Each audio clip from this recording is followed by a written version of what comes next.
কারণ আমাদের উপর সারা বিশ্বের নজর, এবং আমিও নিজেকে আবিষ্কার করেছি যে আমার তো অনেক ক্ষমতা আছে। এই ক্ষমতা আমি ব্যবহার কেন করবো না? যেটুকু আছে এর মধ্যে আমাকে যে আমি বলবো আমাকে এই দেন ওই দেন, এটা মেরামত করে সব বলতে থাকবো, কিন্তু কাজ থেমে থাকবে না। কতগুলো খুব সহজ কাজ, ওই আগের আমলে এইভাবে হয়েছে বলে এখনো হচ্ছে। মাথার থেকে সুরে ফেলানো আগের আমল হাওয়ায় বিলিয়ে গেছে, নাই। অর্থাৎ আমরা গুহা থেকে বের হয়ে এসেছি 1000 বছর পরে, আর পৃথিবীর সামনে সেই গুহার মানসিকতা দিয়ে তো এই পৃথিবী চলবে না।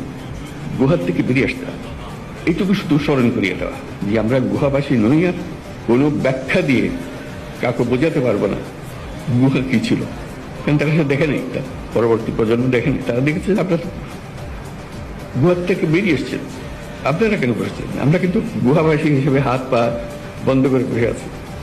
ডক্টর ইউনূস স্যার কি বলছেন ভালোভাবে শুনবেন। ওনারও ক্ষমতা আছে, অনেক অনেক ক্ষমতা আছে, যে ক্ষমতা ব্যবহার করলে বাংলাদেশে এমন কোনো মন্ত্রী মিনিস্টার নাই যে সেই ক্ষমতাটাকে বাঁচতে পারবে।